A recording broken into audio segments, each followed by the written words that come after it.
I just swing Dave, call this number back. I need $25 for this walk around sit down chair. Production.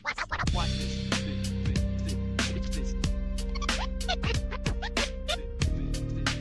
Intro. Tried to hip hop it up a little bit.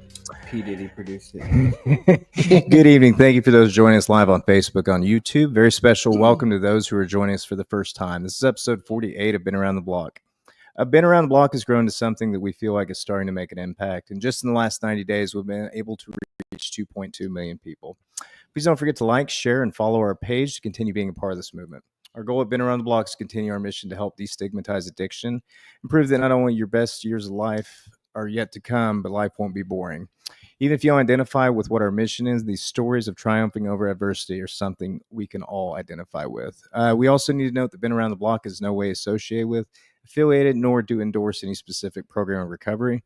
Our view is that your story is your story, and there are many ways that people are able to find and recover their lives away from bondage of addiction. Our goal is to prove that no matter how we get there, we're all able to live the life that God has intended for each of us to have. Without any further ado, I'm Brooks Southard. You can find me on Instagram, Facebook, Quirky Cliche Name. Also, we have Christopher Ross joining us live in the studio, if you guys hadn't noticed, at Christopher on Facebook and Instagram. And our favorite national content creator, Nemo.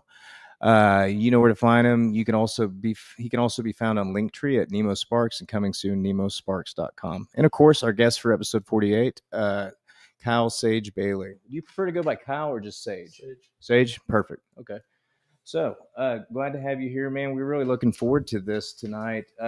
It's a little history of you and me. We met and crossed paths about 11 years ago at 12 and 12. He's also an alumni of 12 and 12. Yep. When was that? 2014. Okay. So, but let's just jump in, man. So, remember it? I was just counting, yeah. Yeah. You'll say, I guess 11 years. Yeah, I think so. So, yeah, let's just jump in, man. So, obviously, we've kind of talked on the phone a little bit about your journey and stuff and where you're at now. But so if you just kind of want to start from the beginning, tell us what led you to decide to get into recovery, and eventually we'll get to connecting through rhythm. So we're doing the typical format, what it was like, what happened. Yeah, sort of. I mean, I don't really want to, just to qualify myself, I'm just a straight up gutter drunk, and I will put anything in my body to alter my state of consciousness and to make me disconnect from the unpleasant feelings of the present moment. Had a rough childhood. My father was a member of the Outlaw Motorcycle Club. He was a meth cook. He cooked meth in the house. Damn. My favorite my first memory of him was holding his arm off while he shot up dope. Damn. I have a burn on my ass. Can we curse? Yeah, you can say whatever you want, man. I have a burn on my ass from falling into some uriatic acid that was in a Pyrex pan. Jesus. My mother was a semi-functional alcoholic with a lot of undiagnosed mental health disorders. If she was still around today, she would be treated for several different things, but she died, I don't even know, a long time ago. Both my parents are deceased. The father was in prison when I was born. We lived in this little house that my grandfather had built. And it was just, like a lot of bad things happened, as you can imagine, criminal enterprise and drug dealing and, just that lifestyle that I was exposed to at a very, very young age. I had my first drink, like a sip, not like a real, I'm trying to get fucked up drink, like a sip at around 8 years old. But then my father was gone at this point, and we had moved to a town called Kingston, Oklahoma. And my mother if she was around now, she would be diagnosed agoraphobic. She didn't want to leave the house because she had really bad anxiety about whatever, which is caused by childhood trauma. So she drank a lot, and she didn't want to get drunk by herself. I have a twin brother, by the way. She didn't want to get drunk by herself, so we started drinking with her in the house at around 12 years old. And this at this point, it wasn't sips; it was Yeah, we're drinking to oblivion. we're drinking to get drunk. Yeah. I hadn't really developed the phenomenon of craving and all that stuff at this point. I was just kind of doing it with her, and it made me feel good. Fast forwarding through middle school, home life wasn't comfortable for me, so I did everything I could to stay away from there, and I found solace in the band room. Yeah, I joined band in the 5th grade, and I spent the majority of my time there. I started playing with the high school band when I was in 6th grade, and that was one thing that I found that I was good at, and it made me feel good to do it. It was at that point, it was kind of a distraction from the realities of my life. So let's see, I'll just skip to the part where at 14 and a half years old or so, I was working. I started working at a very young age. And I was saving money, and my mother wasn't working, and here I was working and go to school. And she was like, if you're working, then you need to pay rent. And I was like, no. It's like, I'm a kid. I'm not supposed to have to do that. Yeah. And so I told her that, and she told me to get out, and I did. You were 14 and a half? Something like that. So when were you from originally? I was born in Oklahoma City. Okay. Moved to Kingston, Oklahoma at around 8 years old. And then I'll get to that after that in a minute. Okay, so she told me to leave, so I left. And back then it was not like it is now. The internet wasn't prevalent, and it wasn't even a thing really. So they didn't do credit checks, and it was really easy to make fake IDs. Yeah. So so I did that. I got a fake ID, and I rented my own place and got utilities in my name, and had my own little trailer house at Lake Texoma. It was a horrible trailer house, but still it was shelter. Yeah. And it allowed me to be out of the elements and be able to feed myself. And now, moving out at 14 and a half and getting your own place, this trailer, Uh-huh. were you drinking? Yeah. Still like that? Yeah. I wasn't drinking heavily, but I was drinking. I started drinking heavily after I moved out and got on my own. Was that the only thing you were doing? At that point, yes. Okay. So got out on my own, and what does a 15, 16-year-old do when they have their own place? They throw parties. Yeah, that's pretty obvious. Yeah. And I had a fake ID so I could buy booze. So it was on and popping. I went from being the outcast. Nobody liked me in that small town. I was from a single parent family, and it was a very Christian conservative, right-wing place, and they didn't look fondly on single parent families back then. And so like all the teachers and coaches and stuff, they gave me shit, and it was a rough time. So I started using marijuana fairly young, like right after I had moved out. It wasn't anything like the weed is today, Back then you could smoke all day and still be able to function. It was like Mexican brick weed. Yeah. Yeah, Yeah. I'm And familiar. then I started dealing.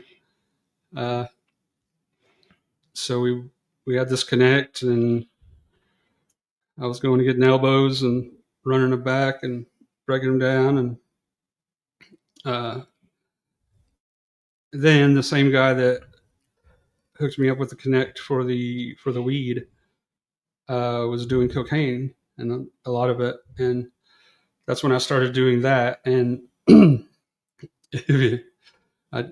did a lot of it. We had a really good Connect and did the same thing. We'd run and get a key and come back and break it up and cut it up and sell it. And about how old were you at this point, Brian? 16, 17. Okay. Yeah. So, you know,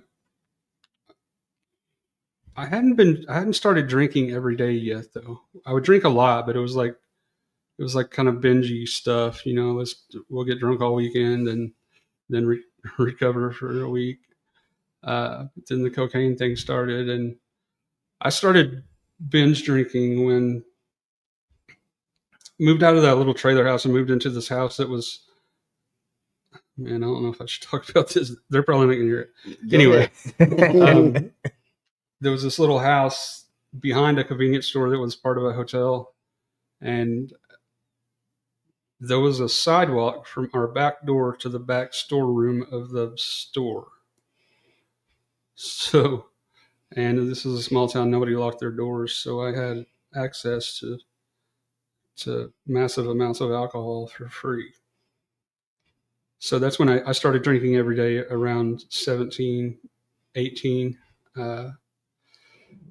You know, just I could tell you a bunch of war stories and stuff, but stuff's really not important. I've been to residential treatment 12 times. Okay. And, you know, none of them ever stuck. I started being affiliated with 12-step programs at around 18 years old.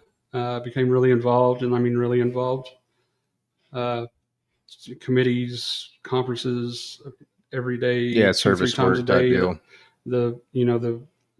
I'm going to do this thing. I'm going to do this thing. And I kept relapsing. And What was the longest you would get at that time? I would get about anywhere from 3 months to a year. And then what would drive you to go back out? What do you think it was? Yeah, that's a good question. Well, I know what it was now. Yeah. It was unresolved trauma. Unresolved childhood trauma. So I was going to these meetings and being very involved in that fellowship, and I just kept going back out and kept going back out and kept going back out. And this happened for a lot of years. I graduated. Well, I didn't graduate high school. They told me I wasn't going to be able to graduate because I had too many unexcused absences, and I didn't have a parent to excuse the absences. So I went and got a GED like the next week, and I already had a scholarship, a full-ride scholarship for instrumental music education to go to college. And so I did that, and I had no idea what I was doing. I was horrible in school already. I mean, I've always been told that I was smart, but I was never disciplined enough to do the work. And now I know that's ADHD. Yeah. And back then they didn't treat it like they do now. Yeah. So I'm skipping a lot of stuff here, but I got kicked out of that college for, what'd they call it? I don't know. It was for drinking. We were on a band trip to, what's the one in Florida? New Disney World or Disneyland? Disney World? Disney World. Yeah, we were on a trip to Disney World and to perform at the Epcot Center and to march in that electric parade, whatever they got. Anyway, before we left, I went and bought a half gallon and poured it into a 7-Up bottle. And apparently, I don't remember any of this, but I held the entire bus hostage inside the bus. The police were there, the SWAT team was there. I was threatening people with their lives, and there was some assault that happened. So I got kicked out of school. Imagine that, right? Did you get charges or anything for that? I did, but they were dropped later. Okay. So I went and auditioned at this other school, and they did the same thing. They gave me the thing, and I got kicked out of there too. The other school, the first school, wanted me back because I'd kind of cleaned up my act. I'd started having negative consequences from my behaviors. I'd already had 2 DUIs, countless, I don't even know how many public drunks in that small town. They used to hand them out like candy. And I mean a lot. I mean like over 20. But yeah, I started having negative consequences, and I went to my first. Okay, so I somehow finished college, and straight out of college, I got a booking agent and started going on tour with various bands. They called Hired Guns. It's basically, And you're a drummer, right? yeah. Basically, You don't get what you do is there's a band or a solo artist that's going out on tour, and they need someone to play in their band to back them up, and you go audition for the part. If you get it, you get it. And it's not like people would think. It's like a job, right? It's like if you ask a carpenter to come help you work on their house. Yeah. There's no, you don't get any rights to anything. You don't get any publication. Not as rewarding, probably. Yeah. Yeah. No royalties, no nothing. You just, they pay you for the performances, and that's it. And I did that for quite a while. I was actively using for a long time during that, and there was a lot of bad things that happened. JT said, Kyle, what's up, buddy? You know JT Terry? I do. Yeah. You saying what's up? What We up, got dude? Sage Nemo, Amanda McGuire. Yeah. So Where was I? Hired gun for touring music bands. stuff. Yeah. So I kept going back to treatment, and I would get out, and then I would go back out on tour, and it was just back and forth. So what was the road life like that as a hired gun? I'm sure drugs, alcohol, all the things. Yeah. Right? Yeah. Yeah, it was a lot of that. Yeah. A lot of womanizing. That that's a thing that I'm in recovery for too. Yeah. It's just a typical thing you can imagine, but it's not all glamorous. It's hard work. Yeah. Playing a show every night for 3 months in a row. Yeah, it'll exhaust you. Yeah, and you don't get to see it. It's like you tour the country, but You get to see little hotels and shit they throw you in. the Yeah. hotel and the green room. Yeah. Yeah. So anyway, let's try to shorten this. So I was bouncing in and out of that one fellowship, and I finally met a sponsor / mentor that didn't require me to believe in what I perceived as the God of Judeo-Christianity. Yeah. And didn't require me to, can I hit that? Yeah. Didn't require me to, to get on my knees and do the thing. And because I just didn't believe that way. And I can't change that. I did. I went to church as a kid. Then I had a lot of questions, and they asked me to stop coming back.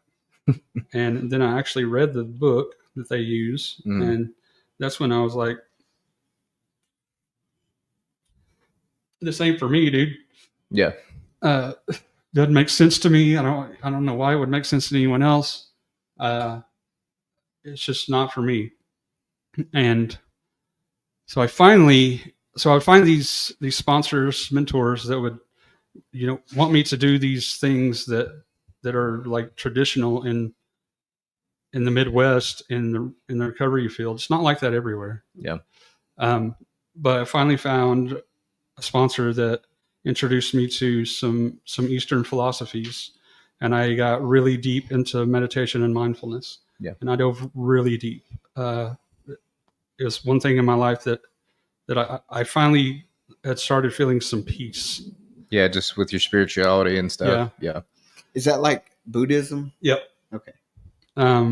Started studying Buddhism for it's been 16 years now. And has that been kind of just where you're at with all that? Is that just kind of was what brings you at peace with your spirit and stuff? Yeah, I mean, Buddhism is often misunderstood. What's a practice, right? It's a practice. Yeah. It's not like I'm a Buddhist. A deity or something. I practice Buddhism. Yeah. There's things that I do in my life that are associated with the teachings of So is it only like Siddhartha. Is it like you just pick stuff out of there that you do? No, I mean there's. So do you believe like we're reincarnated when we die? I have no idea. And you ask the Dalai Lama that, he'll tell you the same thing.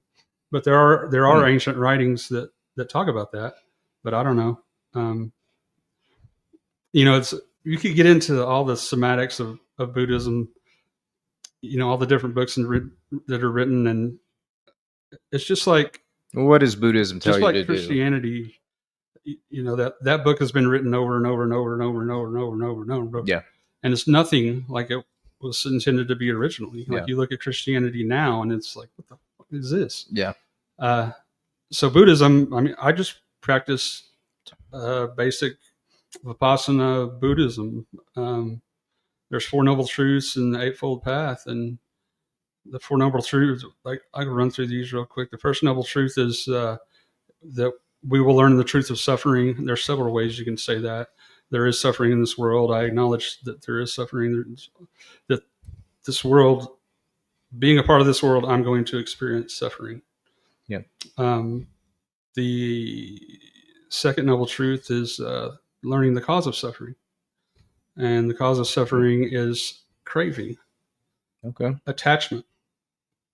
To fleshly or earthly things. Anything. Yeah. So say I'm attached to a feeling. Yeah. That I really like, and when I don't get that feeling, my body says, "Oh shit, something's wrong." I get an unpleasant emotion, and then I cover that up with some sort of substance. Okay.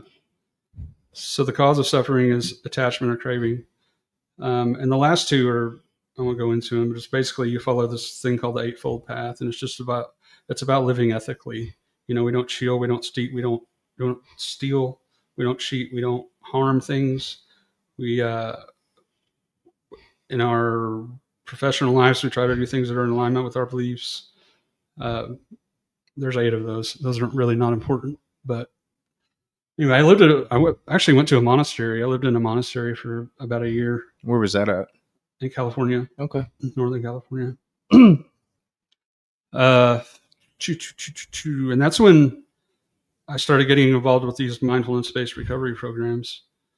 I won't say the names of them because of reasons, but are you still at a young age at this time? No, I was probably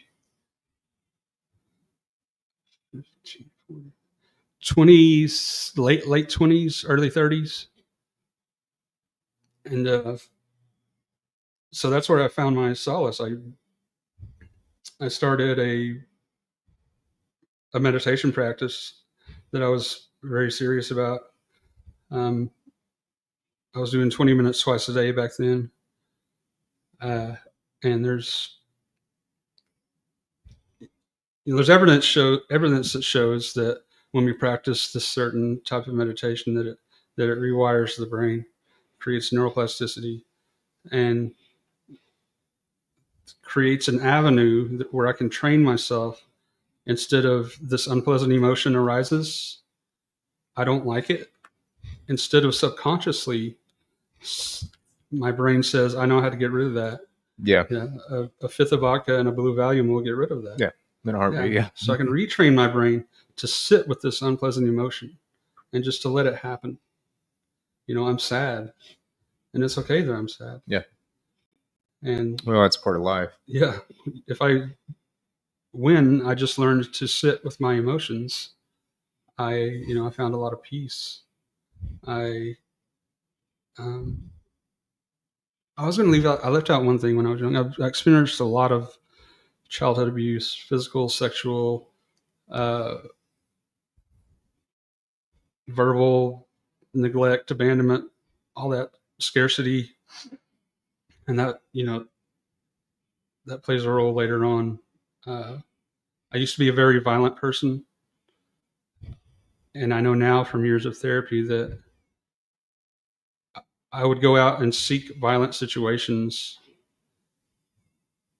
subconsciously, not even knowing that I was doing it, because I associated violence with validation because of the childhood abuse. Like, I'm getting Yeah, attention, whether it's good or bad. This is still validation. I'm still being seen Yeah. by my primary caregivers. I didn't know it was bad. I mean, I knew it sucked at the time. Yeah. But if you don't know any better, you don't know any better. Yeah. So yeah, I would go out and seek violent situations to feel some sort of validation and to be seen. And I know it sounds horrible, but I associated that with love subconsciously. Then I started going to therapy, right? I went through several therapists. I mean, a lot. Because I don't know if you saw my recent flyer that said my therapist sucks. Yeah. So I finally found one that I could relate with, and we went through this trauma stuff. We did some EMDR. Mhm.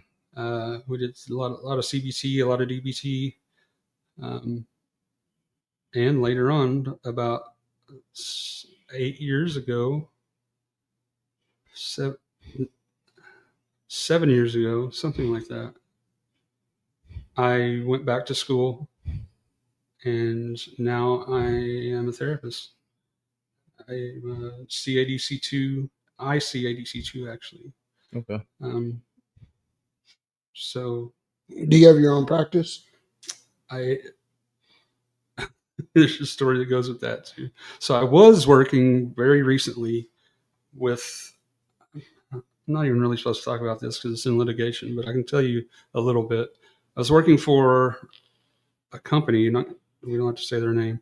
I was working for a company that was contracted by 988, the helpline. Okay. So Yeah. people call 988, and if the counselor on the other end of the phone thinks that they're in danger, then they dispatch me to go to their house. So I would go and do, either verbal de-escalation or transport them to a higher level of care, willingly or not willingly. But I was terminated from that position very recently. God, it's a long story. There was a coworker there that did not like me, and I don't know what happened, but somebody saw the story on News 9. I was on the Yeah, I remember something Yeah. about that. I Yeah. was on the news, and somebody saw that story, and they reported me to corporate for What they call conflict of interest. I was going to say conflict of interest. Yeah. Okay. And I mean, it's just ridiculous. It's like saying that the St. Anthony Psych Ward has a conflict of interest with the YMCA. There's none there, and that's in litigation now. But before that, I did have a private practice, and I'm starting again with a private practice. I got one new client actually yesterday. But there's another thing. I'm not licensed in Oklahoma. Oklahoma's requirements they won't license me because my bachelor's degree is in instrumental music education. Yeah, it's silly. Yeah, So where you licensed at? California. Okay. Anyway, so Oklahoma sucks for that reason. And I didn't know that when I made the decision to move back here after being out there for 4 or 5 years. I made the decision to move back here, and I didn't know that. And I got here, and I called them up, and I said I need to transfer my license, and they said, "No, you're not." Oh, shit. And I was like, "What?" So yeah, there's that. I'm not licensed in Oklahoma, and I'm not going back to college. I'm just fine where I am. So where did I leave off? mindfulness-based recovery programs, I really found I started seeing a lot of things that I did not like and I did not agree with morally and ethically that were going on in some of these other groups. And it's no secret that some of those programs are filled with sexual predators. I mean, yeah, you can find that it's, everywhere. Yeah. And, preying on I guess the weak people that have something missing from their soul because they can't have the substance anymore. So they're looking for something to make them feel good. And not only that, but there's just a lot of things that I disagree with that were going on in some of these fellowships. And so I started going to some different mindfulness-based fellowships. I got very involved in that. Can we say the names of them? With the mindfulness ones, Mhm. I do not know. There's no traditions. Probably, yeah. Well, and so like, also, Okay, so we're my not first- associated with anybody. My first meditation teacher was a guy named Noah Levine. He wrote a book called Against the Stream and Dharma Punks. This was in California. And he developed this program called Refuge Recovery. Oh, I'm familiar with that. Yeah. And so I was involved in that. Before the book was released, before it even happened, before it was even official, my mentor and I started a meeting here in Oklahoma City because we talked Noah into giving us the appendix of the book, which had the meeting format in it. Oh, cool. And so before that was released, we started having Refuge Recovery meetings here. And it was going great. Attendance was good. People were being successful. And then COVID happened. And all that went away. And I might get in trouble for this too. Noah was accused of sexual assault by like 5 different women. Jesus. And so the board of directors of Refuge Recovery sued him for the intellectual property. And we didn't have much money. We had like 30 grand, and he had this hotshot lawyer that was working for free. And so we lost. Damn. So then this other program was born out of that called Recovery Dharma. Okay. I think I've heard of that one actually. So that program is like, nobody owns that program. It's kind of like the other, it doesn't even have, so the other program has that guy's name on it that wrote the book, right? Mhm. Supposedly wrote it. Him and the other guy, the proctologist. This book was written by a group of people, but nobody's name is on it. So it kind of just belongs to everyone. Yeah. And it's a great program. Similar to other programs, the inventories are different. They call them inventories. They just hit right to the gut. The first one, the inventories go along with the Eightfold Path. Like every step on the Eightfold Path, there's an inventory to write about that. And it's just like straight to the gut. It's like it's either the first or second question is write in detail about your worst childhood experience. Oh, damn. Yeah. So it's not like Yeah, some of the other programs beat around the bush and they have these lists, and you have to do it like in this certain format, and it's not like that with these programs. So yeah, I just started starting meetings. Then that's where I know JT from. I relapsed after I was sober for, I think it was like 8 years. I don't know. It's really not important anyway. And I went to treatment in California. That's where I met JT. And that's, that really kind of changed my life also. I got exposed to a completely different group of people in recovery fellowships that were more open to my belief systems. And so I dove back in, and COVID happened and I moved back here. And I don't know. I started practicing here. I started doing some. I'm really in. I started studying sound therapy, and frequency therapy, and drum therapy, and breath work. And I got really educated on all of those things, and I started hosting public groups. Well, first I started doing them in treatment centers. In California, that was like a big thing. But in Oklahoma, it's like not. Yeah. Because Well, we're a little bit still behind, kind of stuck in the usually. dark ages. Yeah. So anyway, yeah, I was very successful in California doing that. My schedule was full. I was doing great. Moved back here, try to do the same thing. Oh, you can come, yeah, but we're not going to pay you. So, I couldn't live off that. So I got other jobs, and I started hosting public groups, doing sound baths and breathwork sessions. Well, it's Jessica that was telling us about. So Oh, she was. Jessica Ann, she used to go to a lot of my groups. Yeah.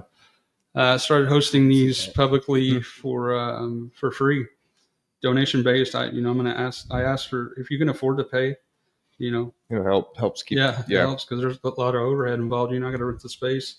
I got my sound bathing equipment there's probably around $20,000 invested just in that equipment. So I started doing these public groups, donation based. And I was doing them donation based because the people that can't afford to pay $20, $30 to go to If they're needing something like that, session, those are the people that need it. Yeah. And I've been that guy before. Yeah. I've been, there's this thing I want to go to, but they want $45 to attend. I don't have it. So I started doing these public groups, donation based, and it was really good here in the city. Really good, had a great turnout. And if you've never experienced something like that, I strongly suggest it. There's really there. I mean, it gets wild. There's been numerous times where I've been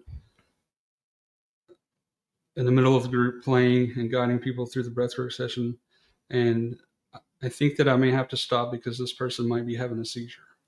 Damn. That's how much emotional release happens. Damn. That's just not just one time. That's a lot of times. So let's go ahead and I want to talk about the connecting through rhythm. That's the one of the main things I want to bring you on here before. I was trying to segue into that, which was born out of hosting these groups and doing research on how this stuff helps people. It's documented in many medical journals that breath work is a evidence-based practice in order to improve people's lives. Like it literally makes you better. I don't want to get into the details of that. Do either one of you guys meditate? Oh, every morning. I do too. Okay. Yeah, I'm just wondering what your meditation looks like. Mine's a little bit like I drive and put on specific songs and just kind of get mine. So, here. Is that yours right there? Oh yeah, it is. Oh, you're good. So you were talking about meditation? Yeah, no, I was just asking that. I just wanted to ask them. Let me tell you something really cool. What's that? You remember? I know everyone listens to Lil Jon and East Side Boys. I know everyone knows who they are. Okay. Lil Jon actually has a guided meditation album. It came out like a year ago. Is it loud and obscure? No, it's really actually peaceful. Really? It's actually really good. Okay. I suggest people to listen to it. Okay. The meditation that I practice is called Insight meditation, INSIGHT. The technical term for it is Vipassana meditation. Mm-hmm. It was like the original meditation that was practiced by Buddhists way back, like 2,000 years before the Bible was written. Jeez. So yeah, it's mindfulness meditation, and that's the kind of meditation. Not to dismiss any others, because my Noah told me one time the only way you can do meditation wrong is not do it at all. Yeah. And so any meditation is good, but this is the one that's proven to literally rewire the brain. So yeah, I practiced that. Okay, back to Connecting Through Rhythm. I was hosting these public events for free, and I was selling out. And then this thing has been in the incubator for a long time. I just thought, what if there was a place where people could go and just be people? Yeah. And hang out. And at this place, while we're here, why don't we offer some services like breathworks and meditation and sound bathing and music, things that will improve the quality of people's lives, specifically targeted but not limited to people that are in recovery from substance use disorder or people that are facing mental health challenges. Yeah. And so I read through some of your stuff. What kind of backing you got now? What's your goal? And where? I mean, I know it's still a lot of it's in the works, but like I said, I read through a bunch of stuff that you sent me. So right now we're hosting. We don't have a building yet. Yeah. So right now we're hosting this 6-week event. We're halfway through it to expose the public to what this thing is going to look like when it gets going. It was called Healing Under the Stars, but we lost that venue. Now we're doing it at our office building. There's an event center at the office building. Project 3810 is the office building. So yeah, man, I got injured at work on the ice. I fell on the ice. Hurt my shoulder. My shoulder's already been. What kind of work? This was when I was working for the 988 thing. Okay. I already had a shoulder replacement. My shoulder was trashed from drumming, so they had to put a new one in there. A cadaver shoulder, actually. Anyway, I fell at work and re-injured my shoulder and some other things, and so I had this time off, right? And it was getting to a point where doing these groups, I was having trouble finding venues. I could find some, but they wanted like 15% of whatever I brought in, and I was not doing it for the money. Yeah. So, I did a lot at my tattoo artist studio, actually. He would donate his space. I would give him a little bit of money if I made some money, but it was like when I got hurt and I was sitting at home not working, it was like I got this massive, I don't know what you call it, whatever you want to call it, a download. Mm-hmm. Some people call it download. Some people call it a message from whatever spiritual practice you seek. But there was all of a sudden, all this information just like popped into my head, and I just started writing and what this thing would look like and what it should be and what the community needs and how it could improve the community. And then I wrote a theory of change as how we can have all these inputs, and at the bottom of the theory of change is that we reduce the rates of suicide, loneliness, relapse. Yeah. Those types of things. So where are we now? You want me to read this thing? Yeah, you can go through it. Yeah. How are we doing on time? We got like 15 minutes ish. I mean, it's not really a time limit. This is the speech that I wrote about the thing. I might cry when I read it. Okay. Damn, I don't have my glasses. Okay. So it says, I'm the founder of Connecting Through Rhythm, an organization that was born out of a simple idea. The human connection is the cure for a lot of what is hurting people today. We live in a world that's more connected digitally than ever before, yet so many people feel isolated than ever before. Every day, people struggle silently with addiction, depression, trauma, loneliness. And the truth is, no amount of scrolling on a phone or sitting in another therapy session alone can fix the ache that comes from feeling disconnected. So why don't we don't heal in isolation, we heal in community. Connecting through rhythm is about giving people that sense of community again, not through lectures or formal programs, but through shared experiences that are fun, creative, and welcoming. At our events, you might see a group of people sitting in a circle, drumming together. You might hear gentle sounds of singing bowls helping people slow their mind down. You might see someone who's struggled with addiction for years laughing and making music with a total stranger and realizing they're not alone. Now, when you hear people say words like drum circle or sound bath, it might sound a little out there, like woo woo. Some people think that still, and I get that. I did too for a long time. But here's the thing: this isn't about spirituality or beliefs. This is about biology. When we practice these activities like drumming together, singing, or even breathing together in rhythm, our bodies release chemicals like oxytocin and dopamine, and the same chemicals that create feelings of connection, trust, happiness. It's not magic, it's neuroscience. There are decades of research showing that group music making reduces stress, anxiety, and even symptoms of trauma.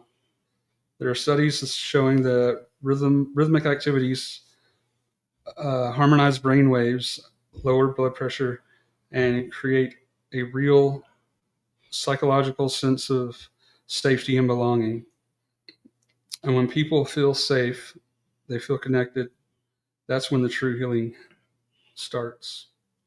I know this not from research, but from my own life. I'm a retired professional musician. I spent most of my life immersed in music, playing in bands, recording, touring, etc. I know firsthand the power of music has to lift up the spirit. At the same time, I'm someone who struggled with mental health challenges all my life. I'm a survivor of multiple suicide attempts. I've battled addiction and stood on the edge of hopelessness more than once. And I've lost more friends than I can count to suicide or overdose. Good people, beautiful souls, people who didn't want to die, but who couldn't find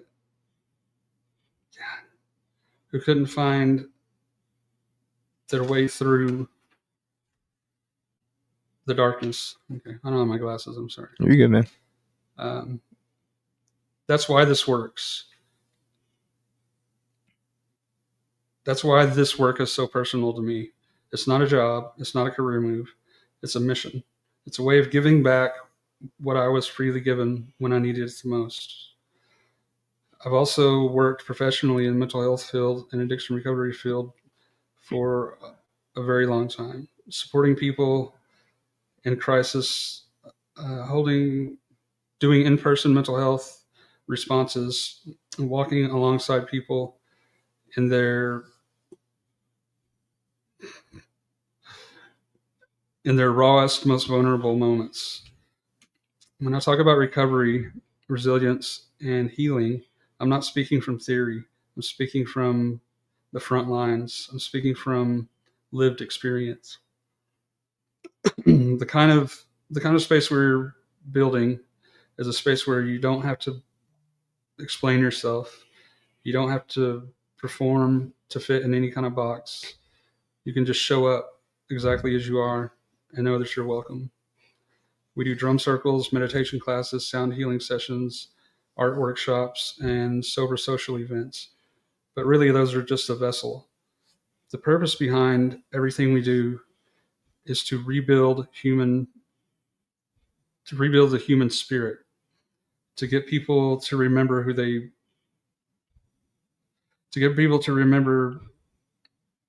they are when they're connected to others, to give people the space to express themselves without judgment.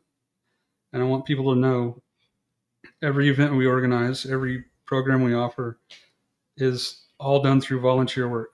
Always has been and always will be. There's no paycheck in this for me. There's no hidden profit motive. It's simply about creating something that I wish had existed when I needed it the most. This is a labor born of love and hope and fierce belief that community can save lives. We believe that no one should have to heal alone, and that recovery isn't about surviving, it's about creating a life worth living. We're especially passionate about reaching people who don't always feel like they belong in traditional spaces. Maybe they don't connect in traditional recovery meetings.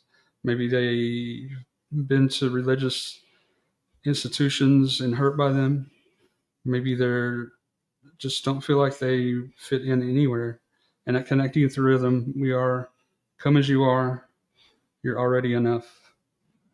Right now we're working to open a full-time community center in Oklahoma City. Let's see, welcoming community center, welcoming this place, open every day where people can come and to create, to drum, to heal, to connect, and learn who they really are. A place where someone healing the weight of someone feeling the weight of the world can walk through the doors and be surrounded by a circle of people that say, you don't have to do this alone anymore. That's the heartbeat of Connecting Through Rhythm. And that's it. So before the podcast started, I asked you how long you had sober, and you said you didn't know, or No, I know. I just don't talk about it because I don't think it's important. I think it creates a hierarchy, and that's one of the things that I disagree with about one of those other programs. Is, I know people that have been sober for 30 years that are still assholes. Most definitely, I agree. Yeah. With that. I totally agree with that statement. I know a guy that has like 10 years, and if I was newly sober and saw this guy, Wouldn't want to and fuck with him. I would look at him and say, "That's what sobriety looks like." Then I don't want. Yeah, I'm I wanna be out. part of it. Yeah. So I totally agree with you on that Mhm. statement. What was your? So you also said you have a new perspective. Uh-huh. What would you say your paradigm shift has been? My perspective on recovery is I'll give you my definition of recovery. Recovery or addiction. Addiction is the habitual process of satisfying cravings in order to avoid, change, or control the seemingly unbearable conditions of the present moment. Okay. And now I know that when I have these unpleasant emotions arise that would subconsciously drive me to putting a foreign substance in my body to alter my state of consciousness, I can learn through meditation. I've learned that I can sit with these emotions and let them process, and then I'm okay again. And it's really as simple as that. Do you have a prejudice against Christianity? Do I have a what? Prejudice against Christianity? I don't. I used to, not anymore. If that works for somebody, that's great. Yeah, it's just kind of live and let live. Yeah. Yeah. There was a point in my life where I was a staunch atheist, and I was going to tell you why, and call it evangelical atheist. That brought no peace, did it? Yeah, I'm not like that anymore at all. It's, if it works for you, that's great. I wish it worked for me, because back then, it saved me a lot of suffering, but it doesn't. And we're not all the same. The same thing doesn't work for everyone. Yeah. And it's like penicillin. Penicillin doesn't work for everyone, So tell me about, you said it's a 6-week event. Just Okay. kind of give me a breakdown of that. Okay, so we're in the third week. We're having them on Wednesday evenings at the event center at our office at 3810 North Tulsa Avenue. And the turnout has been amazing. Okay. We're averaging around 30 or 40 people per event. Event. Y'all right by that Sonic? No, you know where the weight room is? It's called the weight room. Yeah. Yeah, it's right by the Sonic. It's right over there. 39th Tulsa, that Sonic's right there. Yeah. Okay. So yeah, and we're doing this to expose the public to what connecting through rhythm is going to look like when we get up and running at full capacity. Also, a reason for these groups are to gather metrics to present to donors. Yeah, you're going to need that. Yeah. And I'll just read one. They're anonymous, but I'll.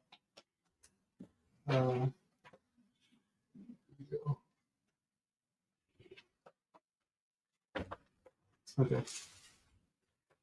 We just ask questions like, how did you hear about the event? What motivated you to attend today? Can you judge your mood on a scale of 1 to 10 from arriving and when you leave? Did you feel like this group helped you regulate symptoms like anxiety or depression or stress? Do programs like this make meaningful connections and friendships? Help you make meaningful connections and friendships? Do you feel connected with others? Do you feel connected with? Do you feel like your connection with others reduces your mental health symptoms? Have you ever experienced, this is the big one, have you ever experienced thoughts of harming yourself? And if so, do community programs like this help mitigate those symptoms? And would you attend more events in the future and ask for suggestions? And I have about 80, no, it's not that many. It's like 70, I don't know, a lot. And they all report basically the same thing. And the reason to do that is to get metrics to give to donors. Right. Yeah. You got to. Saying, say you have this foundation that says, okay, I'll write you $100,000 check. Tell me why I should do that. Yeah. I like that. We're officially a nonprofit. We are physically sponsored by the Communities Foundation of Oklahoma, which means that they handle our finances until our 501c3 is approved. And that, I don't know if you know anything about that. It takes a long time. And so donations will go through them and then to us, so we can take tax deductible donations. That's the whole point of the whole thing. Yeah. Okay. Well, do you guys want to go into the question? So this is something that was asked. He's got it right there. What would you have done before in a moment of adversity compared to what you would do now? I guess we're talking about more. What would you do in a moment of done before in a moment of adversity compared to what you would do now? Before I would. Well, you said take the lid off the bottle and throw it away. Yeah, because that lid's for transportation purposes only. Yeah. Now, when I have unpleasant emotions or adverse experiences, something that triggers a feeling that I don't like, I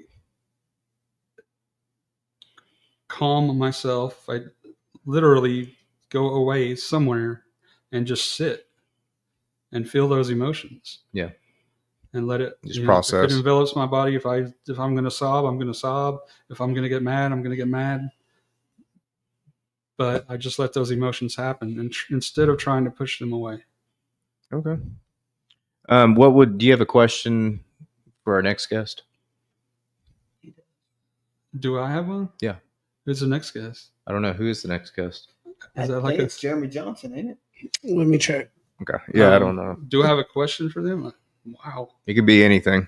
What do you feel that the most pivotal point in your recovery was? Oh, we're gonna have to reschedule, Jeremy. So, point in your recovery. Rick was, said right? it. Yeah, the most pivotal point. Or life event. Perfect. All right. You want to go and shout everybody out, Nemo? Yeah. All right. As always, we just want to thank everyone for tuning in, and man, we appreciate you all for coming. Your service dog has been on my lap the whole time. But, yeah, she was loving on me quite a bit. So usually I go through here and I'm able to. Here, I got you, man. You can go up here. You Can you see it? Right here. Oh, here we go.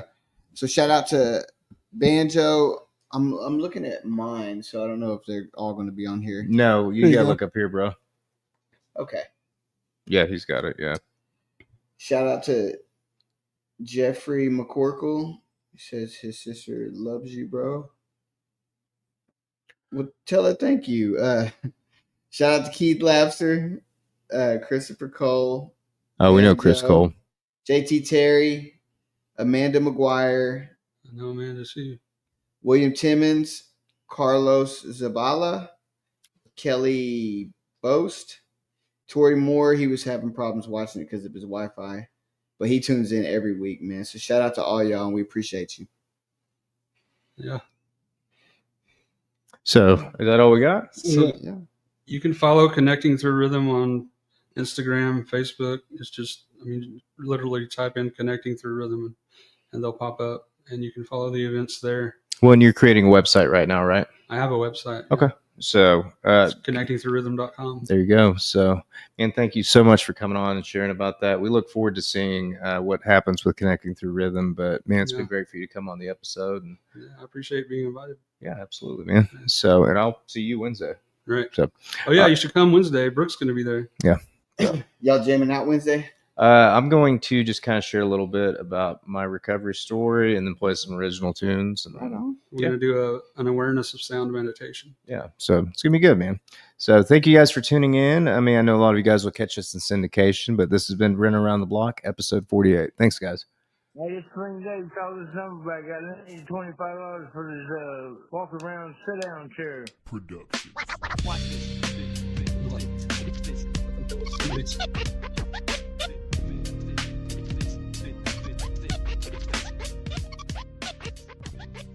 All right.